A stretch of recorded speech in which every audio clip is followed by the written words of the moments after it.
Estemos acá en el último domingo de noviembre.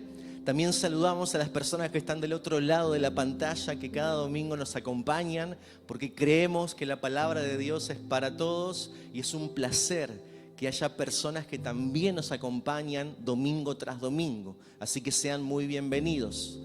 Por otro lado, también quiero decirte que el mensaje que te voy a compartir hoy es un mensaje, quizás lo llamaría no tradicional. Es un mensaje no que sea difícil para mí compartírtelo, porque tiene que ver con lo que creemos, con lo que hacemos, con lo que sostenemos. Pero sí tiene que ver con un tema que es difícil de hablar, de tratar, de conversar. Pero sí entiendo que es necesario, porque la iglesia de Cristo se sienta a la mesa y recibe todo lo que Jesús tiene para dar. No solamente recibimos lo que queremos escuchar, sino recibimos lo que Dios nos quiere hablar. Y en ocasiones Jesús hablaba con sus discípulos o con la gente, y lo que Él decía no era bien recibido, porque a veces querían escuchar otras cosas. Pero hay cosas que Él necesita hablar. Y hoy te quiero hablar sobre la cuestión del dar, la cuestión de ofrendar, la cuestión de entregarle al Señor. Una vez por año me tomo este momento para enseñar sobre qué creemos con la cuestión del dar. ¿Por qué lo hacemos? Es algo que para nosotros es importante porque tiene que ver con lo que somos, una iglesia que sabe dar. Así que hoy, en esta mañana, te voy a hablar de este principio espiritual que se llama dar. Es algo que quizás se ha mal enseñado, mal utilizado, y quizás uno, cuando escucha que alguien va a hablar sobre la cuestión de ofrendar y dar, dice: otra vez me van a hablar de dinero o me van a sacar dinero. Pero hoy quiero hablarte de que la cuestión de dar no tiene que ver solamente con que vos sientas que alguien te está pidiendo dinero, sino tiene que ver con un principio espiritual del reino de Dios. Y por eso quiero abrir las Escrituras y quiero que juntos nos sentemos a la mesa con Jesús. Nosotros lo hablamos una vez por año porque entendemos que es algo importante para la iglesia de Cristo, y tenerlo claro es fundamental. Nosotros no lo hacemos una vez por año porque te quiero recordar que administrativamente utilizamos recursos como ministerio, sino que vamos a descubrir que tiene que ver con el carácter de Dios. Porque para nosotros dar no es un mandamiento que cumplimos, tiene que ver con una identidad en la que vivimos. Para nosotros dar es una bendición que nace en el corazón del Padre, se revela a través del Hijo y se activa por el Espíritu Santo en la iglesia. Te lo vuelvo a repetir. El dar es una bendición porque nace en el corazón del Padre, se ha revelado en el Hijo y se activa en nosotros por el obrar del Espíritu Santo. Si la iglesia aprende a vivir como Jesús vivió, el dar nunca será una obligación, será una marca de madurez, de entender cuáles son los principios del reino. Para nosotros el dar es una bendición, no es una carga. Si nosotros entendemos esto va a transformar nuestra manera de darnos por completo al Señor, no solamente en lo financiero, sino con nuestros tiempos, con nuestros recursos, con lo que somos, talentos y dones. Como hoy cantábamos, todo le pertenece al Señor. El tema de hoy es la bendición de dar. Hemos oído mucho sobre las ofrendas, diezmos, primicias, pactos, dádivas, donativos. Pero la pregunta sería: ¿qué dice la palabra en cuanto a esto? ¿Qué mirada tenemos nosotros como iglesia en cuanto a todo esto? Y nosotros creemos que nuestra relación con el dinero es importante porque el Señor dijo en su palabra que sería el dinero, que serían las riquezas las que querrían destronar a Jesús de nuestro corazón. Para nosotros nuestra relación con el dinero es importante porque Jesús fue el que habló enfáticamente sobre este tema. Jesús en Mateo 6:24, nada más ni nada menos que en el Sermón del Monte dijo: ninguno puede servir a dos señores. recordad que el Sermón del Monte, Mateo 5, 6 y 7, es la constitución del reino de los cielos en la tierra. ¿Querés ser un fiel discípulo de Jesús, un embajador de los cielos? Mateo 5, 6 y 7. Y en Mateo 6, en la parte central de su discurso, dijo: guarda, no se puede servir a dos señores, porque ¿qué va a pasar? O aborrecerá al uno y amará al otro, estimará al uno y menospreciará al otro. No pueden servir a Dios y a las riquezas. Y el término riquezas en el original tiene que ver con un título que es Mamón, que es el nombre del dios del dinero. La cuestión es que Jesús dice: hay algo que querrá ocupar el trono de tu corazón y que compite ¿con qué? Con mi señorío. Entonces Jesús habla de la importancia de cómo tenemos que relacionarnos con el dinero, con este recurso que Dios nos da. Porque según el lugar que ocupa el dinero en tu corazón, eso va a definir la capacidad que tenés de dar o no. O qué está ocurriendo en el trono de tu corazón. Fíjate lo que dice Pablo, para que entiendas bien que yo no estoy hablando de que el problema es el dinero, ni tener bienes materiales, ni las riquezas. Porque alguno me dice: David, yo tengo un llamado empresarial, yo tengo un llamado a sembrar, tengo un llamado o tengo la gracia de Dios para multiplicar en esta área. El problema no es el dinero, ni las riquezas, ni los bienes materiales. Te estoy hablando de la relación que tenés con eso. El apóstol Pablo trae claridad y dice en 1 Timoteo 6:10: porque raíz de todos los males es el amor al dinero. El problema no es el dinero, el problema es cómo te relacionás con eso. El problema es que puedes llegar a correr el riesgo de que eso destrone a Cristo de tu corazón y encima conquiste tus amores. Y termines amando al dinero antes que al Señor. Y fíjate lo que dice Pablo, porque dice: a causa del amor al dinero, muchos, codiciando, se extraviaron de la fe. ¿De quién está hablando? De gente que conoce al Señor. De gente que conoce al Señor. Que dijo: una vez que coloqué mis ojos en ti, nada me satisface, pero el dinero me satisface un poquito más. Pablo dice: se extraviaron de la fe. Y fíjate cómo termina: fueron traspasados de muchos dolores. Es fuerte lo que dice Pablo. Es como que la raíz de muchos de los problemas que tenemos, ¿sabes cuál es? El amor al dinero. Es como que dice: raíz de todos los... ¡Wow! No sé si estás entendiendo cómo Pablo engloba y categoriza esta situación. Dice: guarda que muchos de los males que estamos viviendo es porque tenemos una mala relación con el dinero. Porque estamos atados a este recurso. Incluso fíjate lo que dice Pablo, dice: esto ha provocado que muchos líderes y pastores se extraviaran de la fe. Y la consecuencia, ¿cuál es? La ruina, traspasado de muchos dolores.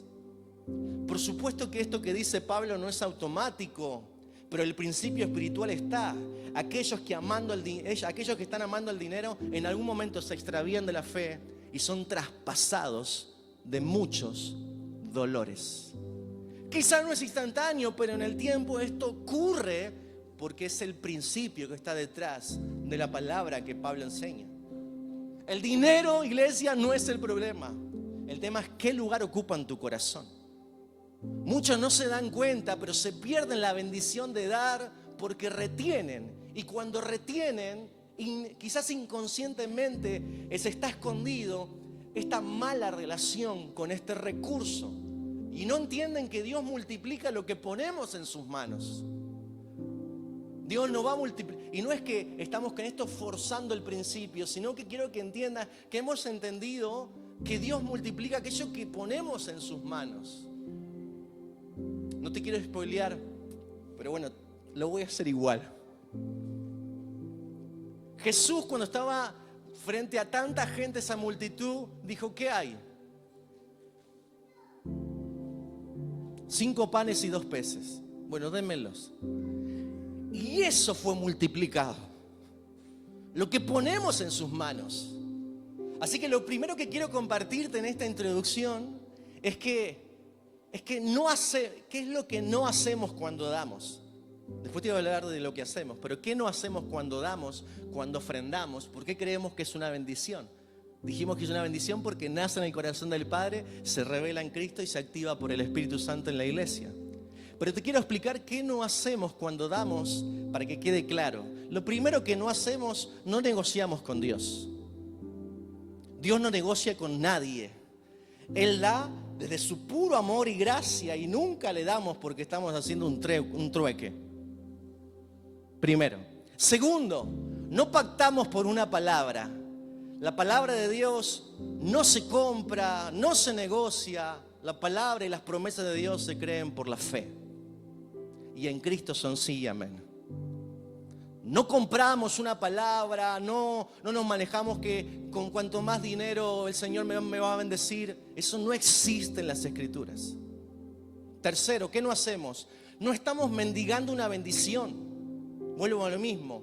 No es que si yo pongo dinero me voy a sanar de esta enfermedad. Los milagros tampoco se compran. Dios en su soberanía dispensa la bendición sobre sus hijos.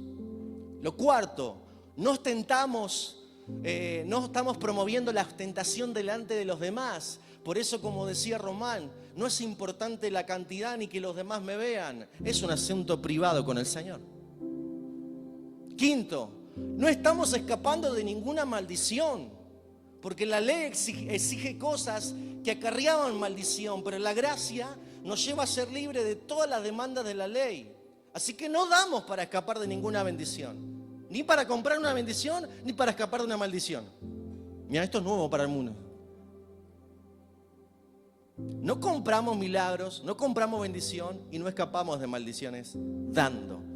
Ahora te voy a decir por qué lo hacemos. Sexto, no estamos probando a Dios. Dios no tiene que probarnos nada. Si alguien tiene dudas de lo que Dios es y cuánto Dios nos ama, mire la cruz de Cristo. Cuando Dios nos dio a Cristo, ya probó todo lo que tenía que probar, si es que vos necesitabas que Dios te pruebe algo. No necesitamos probar a nadie, y menos al Señor. En nuestras reuniones, nosotros no le damos una excesiva centralidad al tiempo del dar, sino que entendemos que es una prolongación del tiempo de la ofrenda. Y esto tiene que ver porque ofrendar es parte de la naturaleza de Dios, de lo que Dios es. El dar, ya te dije, nace en el corazón del Padre, se revela en el Hijo y se activa en la iglesia por el Espíritu Santo. Así que lo primero que quiero hablarte es por qué es una bendición el dar. Porque tiene que ver con Dios. Dios es un Dios que da. La naturaleza de Dios es dar.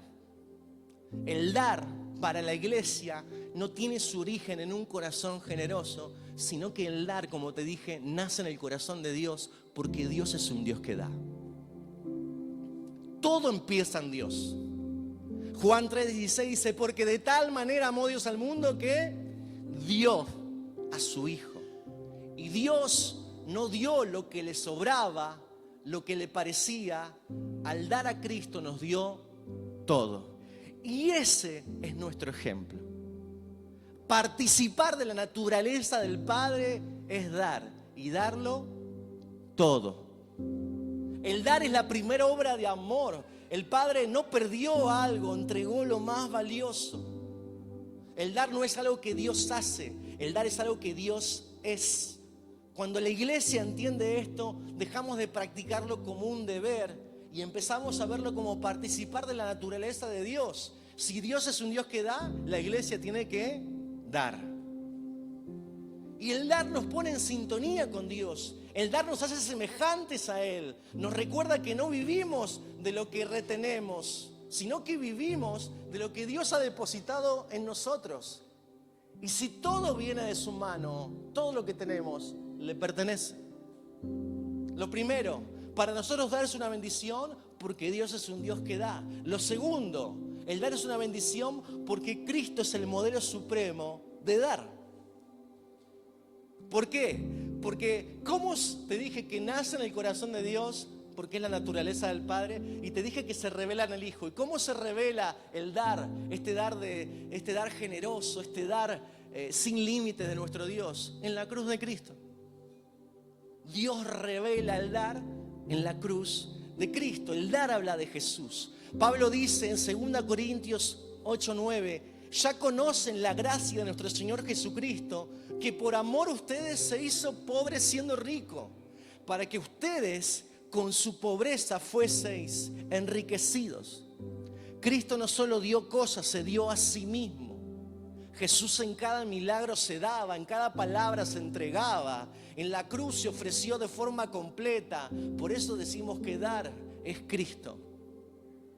El dar para nosotros, el ofrendar, no es un momento financiero, es una expresión de Cristo formándose en nosotros.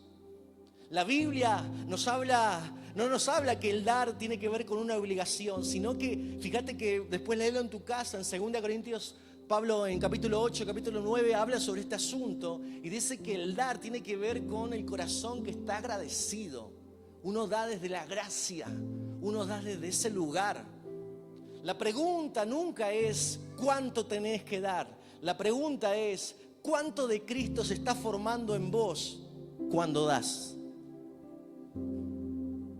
La pregunta sería, ¿qué parte de Cristo se está formando en mí cuando doy? Porque el dar revela cuánto de Cristo se ha formado en mi interior. Cuánto me he desapegado de las cuestiones terrenales para que Él siga entronizado en mi corazón. Cuando damos con gratitud, con generosidad y libertad, estamos manifestando lo que Cristo hizo en la cruz. Estamos mostrando que se está formando en nosotros y estamos madurando. El dar es una bendición, no solamente porque Dios es un Dios que da, porque Cristo es el ejemplo supremo del dar, sino porque el Espíritu Santo activa esto en nosotros. Si sos participante de la naturaleza divina, no te va a quedar otra que naturalmente tener ganas de dar. Porque el Espíritu Santo activa esto en nosotros. Es como un fruto de una vida que fue transformada. Pablo dice en 2 Corintios 9:7, cada uno dé como propuso en su corazón. Y esto que el corazón se va proponiendo no es de tu propia naturaleza o de tu bondad. Es porque sos participante de la naturaleza divina. Y si Cristo está en vos, vas a tener deseos de dar, de compartir, de entregar. Porque es parte de lo que Dios es. ¿Cuántos me entienden? Entonces vos decías, yo vengo a la iglesia y quiero colaborar. Vengo a una comunidad de fe y digo, quiero sembrar en otros. Porque vos te das cuenta que eso que recibiste de gracia es una bendición cuando no se queda acá, sino que sale de acá para otros. Nosotros hemos entendido este principio desde el minuto 1 que comenzamos con nuestra comunidad de fe, Cristo en nosotros. Y dijimos, ¿cómo somos sanados? Y empecemos a sanar a otros. Salgamos de la conversación de verme a mí para ver a otros. ¿Cómo siento que Dios me ayuda? Ayudando a otros.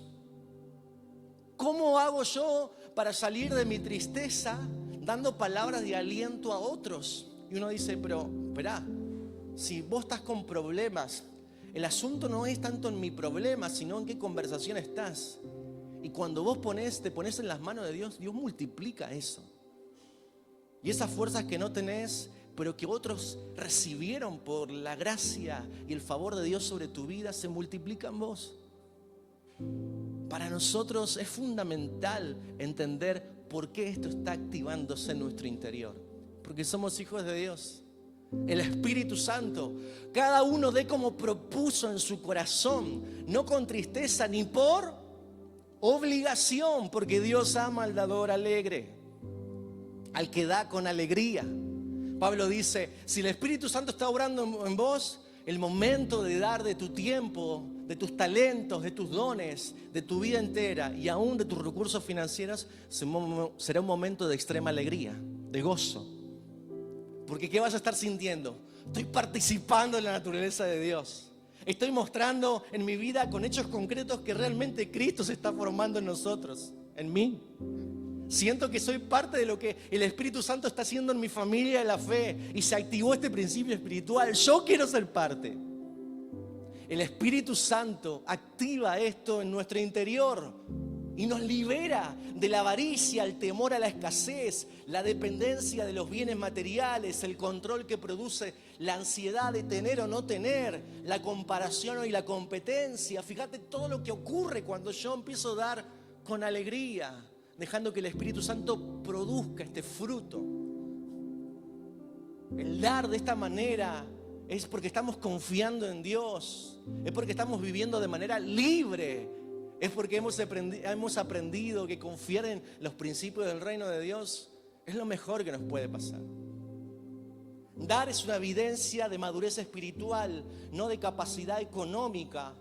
Porque una persona puede tener mucho y no dar nada, otra puede tener poco y ser un canal generoso para el reino de Dios.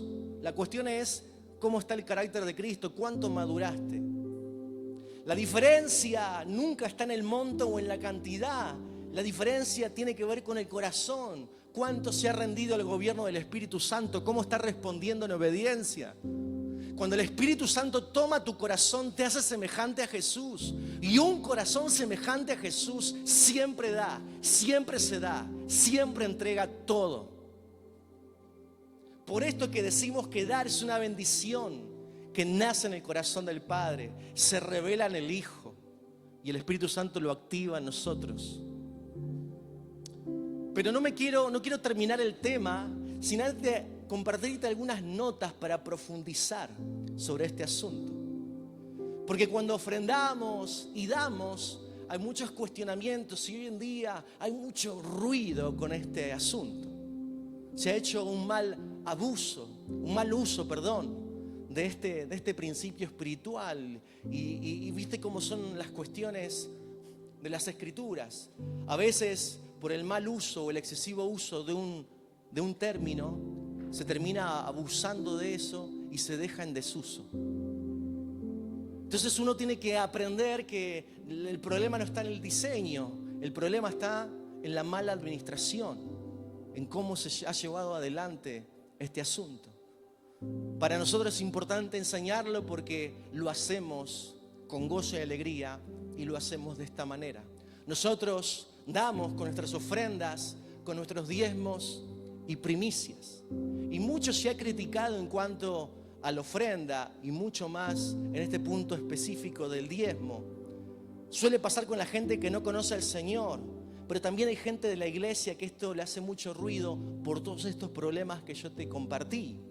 Lo primero que quiero decirte para terminar con estas notas es que el diezmo es bíblico porque está en la Biblia, no está sacado de un cuento de hadas. El diezmo está en la Biblia. Lo segundo que quiero decirte es que nosotros creemos en la práctica de dar. Y una de las maneras en que damos, nosotros la llamamos diezmo. Lo tercero que quiero decirte es que quiero enseñarte cómo entendemos esta manera de dar que llamamos diezmo. Teniendo en cuenta lo que la palabra de Dios dice, pero sobre todo desde la óptica de Cristo, cómo vemos este tema. Para hablarte un poco de historia, para que encuentre el sentido de nuestra postura, es que para nosotros hemos visto que a lo largo de la historia el diezmo fue una práctica que se estableció en el pueblo de Israel en sus inicios como nación. Y Dios no solamente le dio a una nación una manera de organizarse como pueblos, Dios no solamente le dio un formato de gobierno, sino que Dios estableció un formato de tributo y de impuestos. Porque era necesario que la nación que Dios estaba formando tenga un orden civil, comercial, moral y religioso. Entonces Dios estableció, fíjate que en Génesis capítulo 11, que está conectado con Números, cuando luego de la torre de Babel, que Dios confunde las lenguas de los hombres y se dispersan en naciones, Dios entregó a las naciones a los ídolos que ellos adoraban, pero dijo: Israel es para mí, es mi nación. Y en ese momento formó una nación que necesitaba tener un marco civil, comercial, moral y religioso. Entonces Dios estableció el sistema del diezmo para Israel como una forma de tributo, como un impuesto nacional. Israel se estaba formando y necesitaba un sistema de recaudación para sostener la estructura que tenía como pueblo. Por eso este sistema de impuesto en el pueblo de Israel se llamaba diezmo, que si te pones a estudiar finito en el texto, no era ni siquiera el 10%, para los judíos termina siendo como un 23% de sus ingresos. Así que en algún punto, si te pones a estudiar finito, el diezmo no hablaba de un porcentaje, sino de una manera de dar que era regulada en el pueblo. No dar el diezmo para el pueblo de Israel era como no pagar el tributo nacional, el impuesto. Era como si vos y yo hoy en día evadas impuestos, no pagues AFIP o a ARCA. Era eso. Entonces cuando alguien no pagaba sus impuestos, ¿qué estaba haciendo? Le estaba robando a la nación, le estaba robando a Dios. Es como si ahora te digan, bueno, vos debés AFIP o ARCA, debes esto, le robaste al Estado. Entonces, de alguna manera, esta era la práctica en el Antiguo Testamento. Así que no dar el diezmo, casi 23%, no era un 10, era más. No englobaba un porcentaje, sino era una manera, ¿sí? Se realizaban básicamente por 3 motivos. El pueblo de Israel recaudaba esto por 3 motivos. Lo primero es que de esta manera se sostenían a los sacerdotes y levitas, que eran los únicos que Dios no le había dado tierras. Todas las tribus, las 11 tribus de Israel tenían tierras, pero había una que dijo, la porción de ellos es el Señor. Ellos no van a tener tierra. Ellos no podían producir la tierra, o sea que no tenían forma de sostener sus familias. Los sacerdotes y levitas del templo tenían que ser sostenidos y se utilizaba este impuesto para sostener a los sacerdotes y levitas. El segundo motivo por el cual el pueblo de Israel recaudaba esto era porque el templo y la estructura nacional necesitaba ser sostenida. Y lo tercero era porque Dios había dicho, nunca puede faltar pan en mi casa. Y todos los que tenían necesidad tenían que ser saciados. Era la manera en que se solventaban las necesidades de aquellos que tenían dificultades. La pregunta que muchos se hacen, bueno, dado que el diezmo tenía que ver con esta historia de Israel y con esta situación específica, ¿sigue vigente hoy en día? ¿Qué hacemos hoy en día? Creo que el error que hemos cometido por años es no ver las Escrituras desde la perspectiva de Cristo. Porque cuando Cristo establece el nuevo pacto, la ley y sus demandas dejan de ser necesarias. Cuando Dios, por medio de Cristo, establece en su sangre el nuevo pacto, la gracia nos lleva a un plano superador, donde lo que hacemos no es la obligación, sino es el amor, y el Espíritu Santo nos guía a serle fieles a Dios. Trasladar el diezmo de forma lineal del antiguo pacto al nuevo pacto sin ver a Cristo es lo que nos llevó a los extremos que hoy hacen tanto daño. Lo vuelvo a repetir.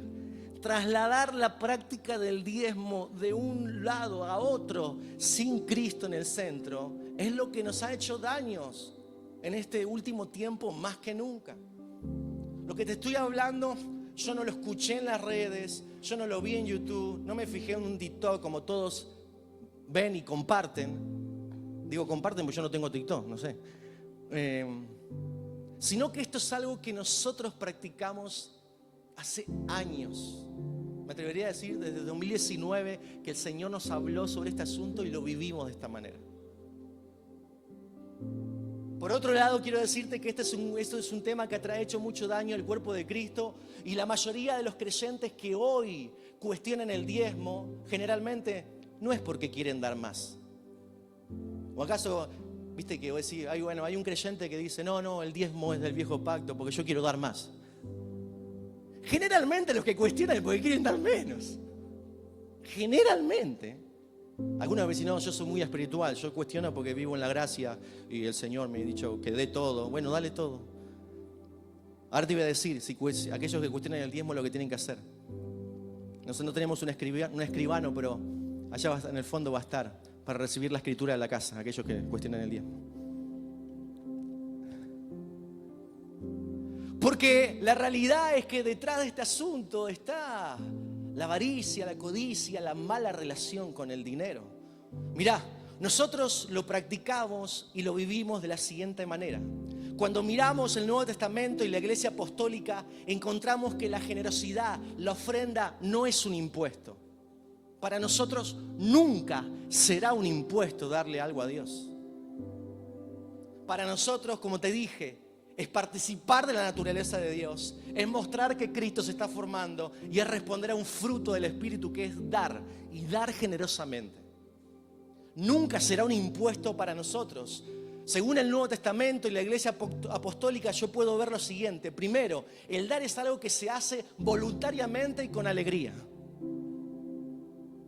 Dijimos, cada uno dé como propuso en su corazón, no con tristeza ni por necesidad, porque Dios ama el dador alegre. Nunca el dar será un impuesto, un tributo religioso, sino es algo que se propone desde el corazón y uno lo hace con alegría porque dice, estoy siendo parte de lo que Cristo está edificando. Realmente me siento alegre de que Cristo se forme en mi vida, de destronar a Mamón en mi corazón. El dar es algo que se hace voluntario, nadie manipula, nadie exige, nadie obliga. Esto es algo que surge, se propone desde el corazón. Segundo, es algo, dice la palabra, proporcional y planificado. ¿Qué dice el apóstol Pablo, 1 Corintios 16:2?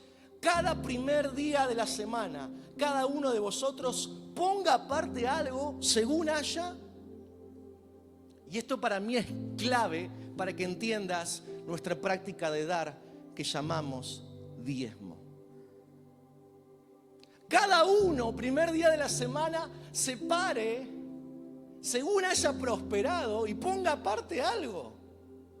Para nosotros la práctica de dar que llamamos diezmo tiene que ver con ser previsores, con planificar, ser diligente con lo que Dios nos dio, siendo buenos administradores del recurso que el Señor nos dio. Nosotros entendemos que la práctica de dar, como el diezmo, tiene que ver con separar una parte de nuestros ingresos de forma planificada. No es un impuesto.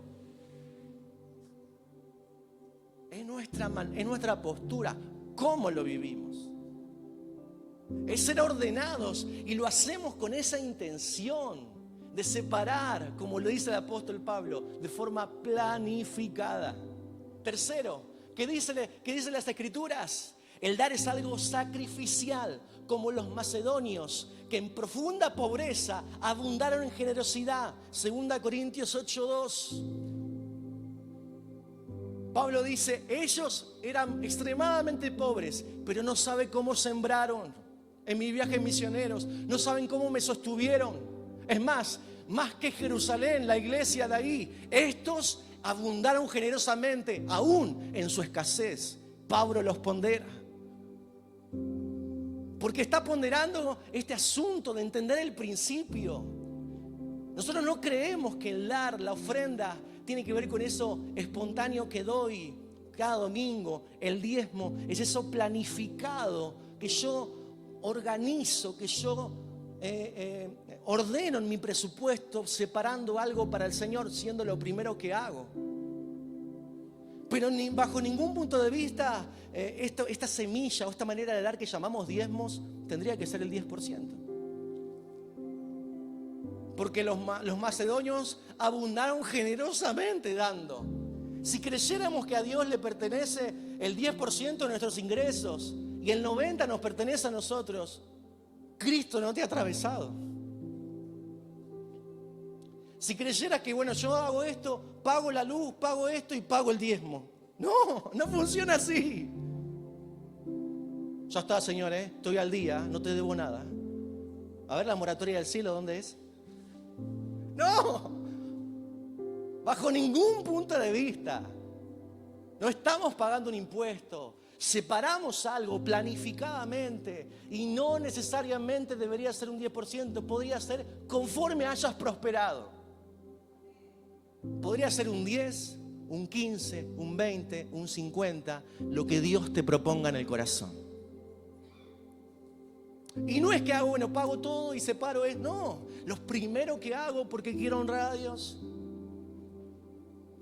Mirá, si vos creyeras que el 10 le pertenece y yo hago lo que quiero con el 90, Mamón está corriendo a Cristo de tu vida.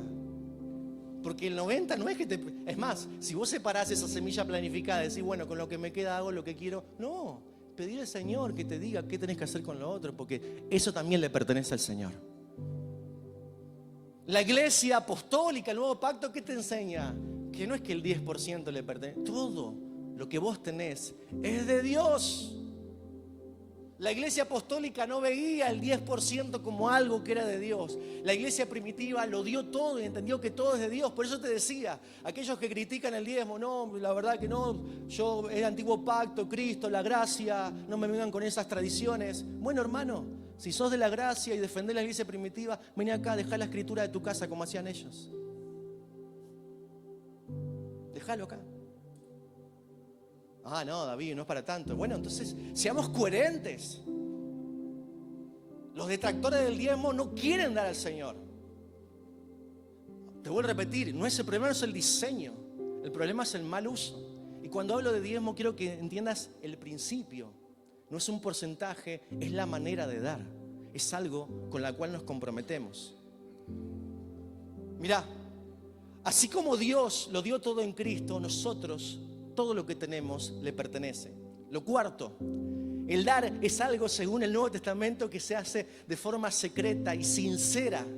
Dice la palabra de Dios que tu mano izquierda no sepa lo que hace tu mano derecha. Por eso no estamos detrás de nadie en este asunto. Como pastores jamás le vamos a andar preguntando a la gente, ¿y vos estás ofrendando? Mirá que necesitamos. No, porque es un asunto privado. Porque el que nos va a pedir que rindamos cuenta de esto es el Señor y no nosotros. ¿Qué sentido tendría si yo acá me pongo a exigir cosas que no me corresponden y que Dios me exhortaría porque estaría mal? Si el que te va a pedir, si el que va a estar delante del tribunal de Cristo sos vos. Y el que te va a decir cómo administraste tu casa, tus hijos, tu esposa, tus dones, talentos y tu dinero, es el Señor. No soy yo. Por eso es que para nosotros es un asunto privado. Y si alguno quiere dar con un sobre en el alfolí o como sea, o que hoy tenemos la posibilidad de la cuenta, es algo que es un asunto con el Señor. Es un asunto con el Señor. Lo quinto, en el nuevo pacto el dar es algo misional. Gálatas 6:6 sostiene a los obreros y extiende el reino de Dios. Quiero hablarte de esto. Las razones por las cuales en el antiguo pacto se daba esta figura del diezmo, esta manera de dar, en el Nuevo Testamento creemos que el diezmo no sigue de forma lineal porque no es un impuesto, no le estamos robando a Dios, no es el 10%, pero creemos que las razones siguen vigentes hoy en día. ¿Cuáles razones? Las razones que te mencioné. El sostenimiento de la predicación del Evangelio del Reino de Cristo, el sostenimiento del ministerio, de la estructura, de la casa, de los obreros, de las misiones. Eso se hace, eso se mantiene vigente hasta el día de hoy. Las razones. Hoy en día hay gastos de la estructura de la iglesia, el ministerio, el mantenimiento del edificio, para las misiones, sueldos de obreros. Todo se sostiene con los recursos. Entonces para nosotros tiene un sentido misional, de sostenimiento. Sexto, en el nuevo pacto también sigue siendo una cuestión solidaria porque se ayudaba a los necesitados. Y lo séptimo, el dar tiene que ver con adoración, como un olor fragante delante de nuestro Dios. Este es el marco del nuevo pacto. Por eso como iglesia lo que así hacemos cuando damos ofrenda, diezmo y primicia, predicamos el Evangelio del Reino. Sostenemos la obra del ministerio y asistimos a los necesitados. Eso hacemos cuando damos. ¿Y qué no hacemos cuando damos? No manipulamos, no negociamos con Dios, no inventamos pactos extraños, no escapamos de ninguna maldición. No creemos que le estamos robando a Dios, porque todo le pertenece al Señor. En todo caso, mi hermano, La persona que no lo hace, que no ofrenda, no da de forma planificada como enseñamos nosotros y lo llamamos diezmo, esa semilla planificada o la primicia. En todo caso, la persona que no da se pierde la posibilidad de sembrar de esta manera y de ver este tipo de cosecha en su vida y en su familia. Lo que sí puede pasar si no practicas el dar con rigurosidad, como dice la palabra, es que Satanás pueda contaminar tu corazón con la avaricia, con la codicia insaciable de las riquezas de este mundo. Y termines amando el dinero, que es la raíz de todos los males, en una espiral de escasez y miseria. El texto de Pablo es clarificador cuando relaciona el dar con nuestro dinero con lo que cosechamos en nuestra vida en lo financiero. Te lo vuelvo a repetir. El texto de Pablo de 2 Corintios 8 y 9 es clarificador cuando conecta lo que sembramos con nuestro dinero con lo que cosechamos financieramente. Pablo lo conecta. ¿Por qué? Porque habla del principio de la siembra y la cosecha. Pablo dice que si quiero cosechar mucho en lo financiero, tengo que sembrar con la semilla correcta. Él está hablando ahí de dinero. No puedo decir otra cosa porque Pablo habla del principio de cosechar en base al tipo de semilla que utilicé. No puedo sembrar peras y cosechar tomates. Pablo dice, el que siembra cosechará en base al tipo de semilla que ha plantado.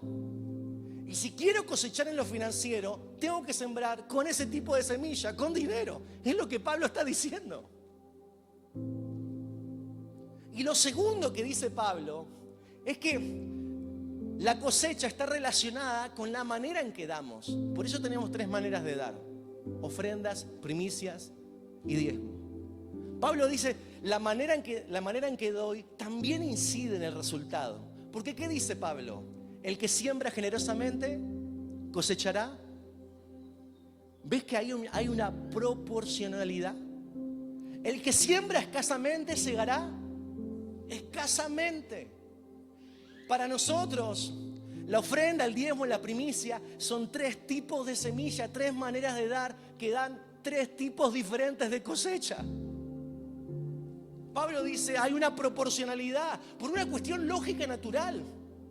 Si yo siembro de esta manera, cosecharé de esta manera.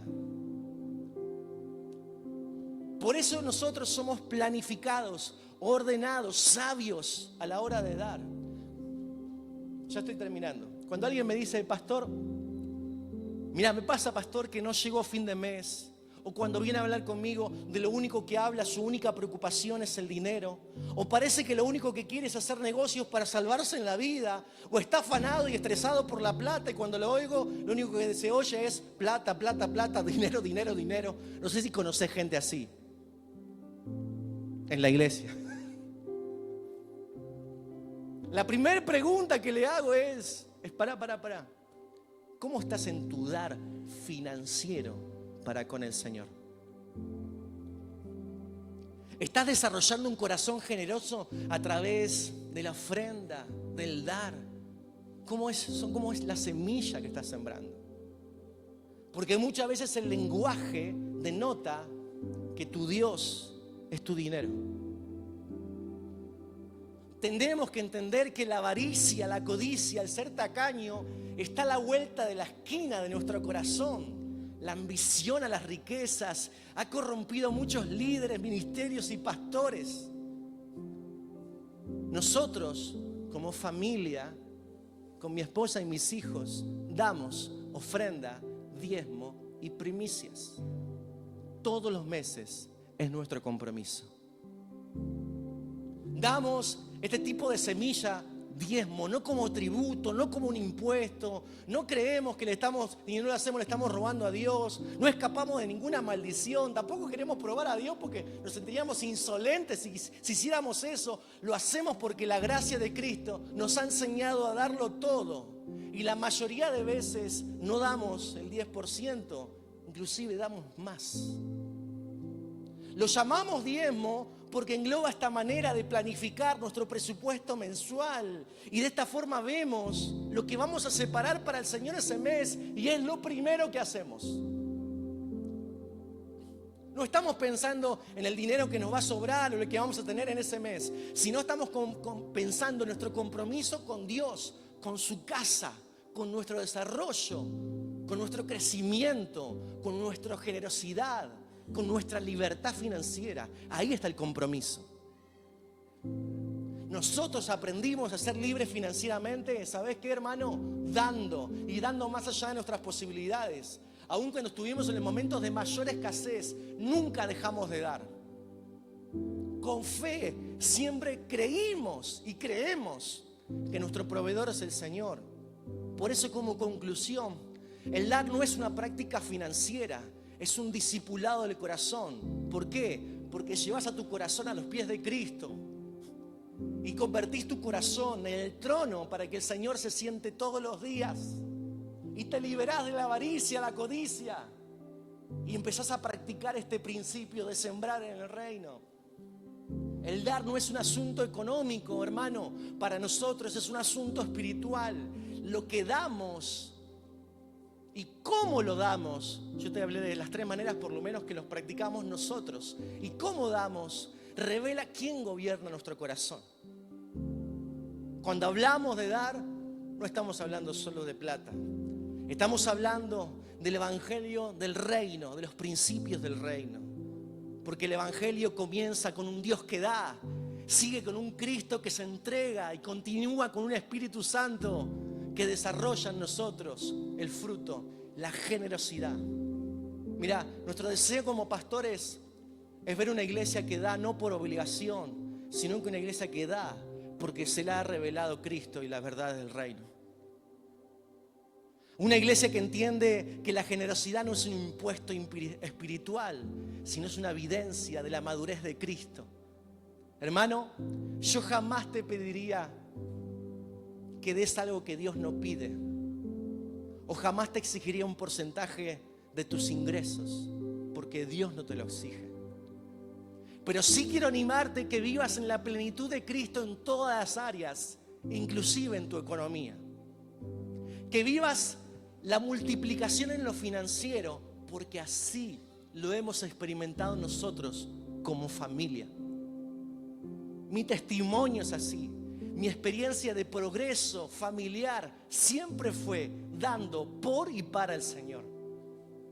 Mira, te voy a decir algo que es fuerte, pero para mí es crucial. Hermano, Dios no necesita tu dinero. Y yo no necesito tu dinero.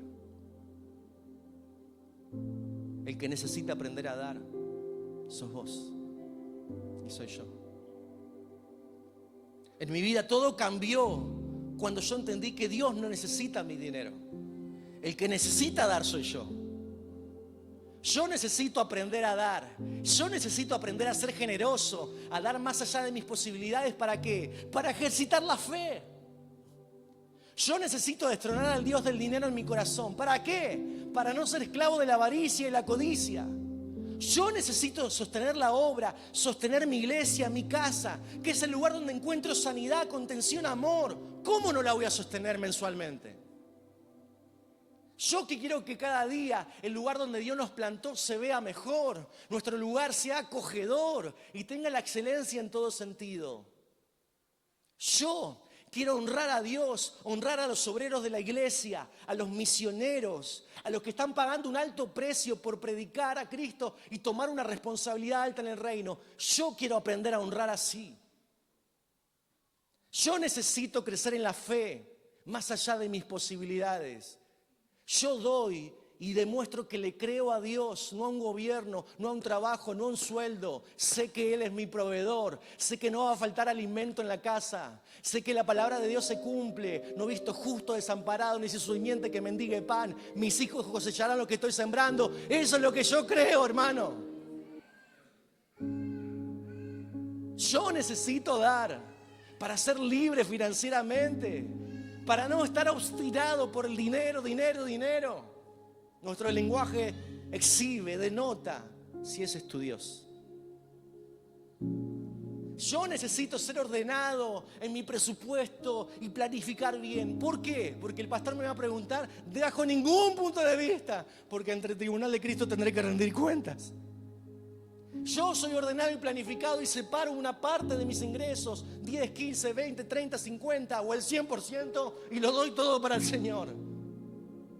Porque de esa manera soy fiel a Dios.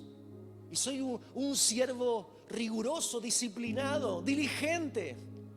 Yo quiero sembrar en lo eterno, siendo ejemplo para un mundo mendigo, que lo único que hace es promover la corrupción, la ambición de poder y la ostentación. Yo lo hago y de esa manera soy libre financieramente y veo la provisión de Dios.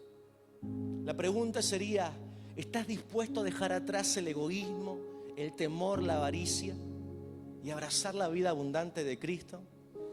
¿Estás dispuesto a sembrar en el reino con las motivaciones correctas?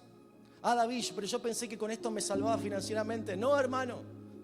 El que siembres con tu ofrenda, diezmo, primicia, no garantiza que seas multimillonario. Lo que eso va a garantizar, que tendrás tesoros en el cielo. El Señor probará tu corazón y verá dónde está tu fe y tu confianza.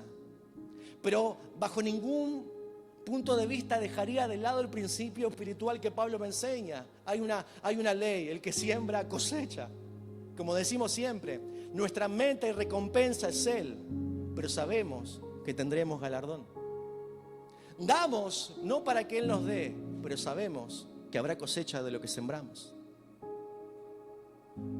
Lo hacemos mes a mes porque tenemos un compromiso en discipular el corazón para que nada destrone a Cristo. Un compromiso con sostener mi casa, la obra, el ministerio, el evangelio del reino de Dios. Muchos se comprometen con un montón de cosas. Y con esta comparación, quiero que no lo malinterpretes y por favor, quiero que trates de entenderme. Muchos tienen un compromiso con Netflix, con internet, con la pileta, con el gimnasio. Y nuestro compromiso con nuestra casa, no le estoy bajando el precio porque no tiene comparación, pero para una cuestión llana, ¿dónde está nuestro compromiso? Quiero honrar a Dios, quiero hacerlo por las razones correctas. Lo voy a hacer como la iglesia apostólica, desde la gracia, libre, voluntariamente, generosamente, sacrificial, planificada, solidaria, privada, como un perfume de adoración, con un compromiso, con el sostén. Así lo voy a hacer. Algunos dicen, muchos pastores que me oyen no lo pueden entender porque lo ven de otro lado y está bien. A nosotros se nos ha revelado y lo enseñamos desde este lugar. Pero me dicen, David, qué gran riesgo que corres. Antes la iglesia, y lo daba porque si no lo daba venía la maldición. Te vas a quedar sin recursos. Mira, hermano, lo triste sería que vos hagas algo por obligación o estés respondiendo a una demanda mía personal. Yo hoy rompo todo yugo de maldición en el nombre de Jesús, religioso de tu vida, y que a partir de ahora puedas dar por las razones correctas. Y si antes lo hacías desde otro lugar, hoy no lo dejes de hacer. Des más que antes, porque la gracia hace eso en tu vida. Estoy dispuesto a correr este riesgo. ¿Sabes por qué? Porque la libertad es parte del reino. Nunca la manipulación, la obligación, la confusión será una estrategia para nosotros. Esto es riesgoso desde la parte de la administración. Los tengo a Luis, Mariela y Diego en este desafío de la administración de la iglesia. Y es riesgoso, sí, porque hay gente que por ahí lo hacía mensualmente. Decía, bueno, el pastor dijo que no le estoy robando a Dios, no tengo maldición en mi casa. Bueno, listo, retengo. Hermano, la idea ¿cuál es? Que desde hoy en adelante no solo no lo dejes de hacer, sino que te animes a ir por más. porque el evangelio de la gracia te lleva a darlo todo. Y siempre tu compromiso es mayor. ¿Sabes por qué? Porque el compromiso de dar es por amor, no por otra cosa.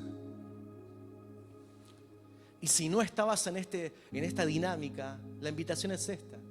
Queremos ver una iglesia próspera, una iglesia que da con alegría, que entiende que hay bendición en el dar. Mirá, no damos para recibir una bendición. Hermano, damos porque ya fuimos bendecidos en Cristo. Mirá lo que dice Pablo en Romanos 8:32. Con este versículo cierro. El que no escatimó a su propio Hijo, sino que lo entregó por todos nosotros, ¿cómo no nos dará también con Él? No, porque antes lo probaban esto. Hermano, no tenés que probar nada, Dios no tiene que probar nada. Si Él nos dio a Cristo, ¿cómo no nos va a dar todas las cosas? Nos dio lo más valioso, lo más preciado, lo que es invaluable porque no se le puede poner un precio. ¿Cómo no nos dará con Él juntamente todas las cosas? ¿Cómo nos vamos a confiar? ¿Cómo nos vamos a sembrar? ¿Cómo nos lo vamos a dar? ¿Cómo no nos vamos a comprometer? La bendición de dar es porque expresamos a Cristo, establecemos su reino. Dios es un Dios que da. Amén. Vamos a ponernos de pie, vamos a orar.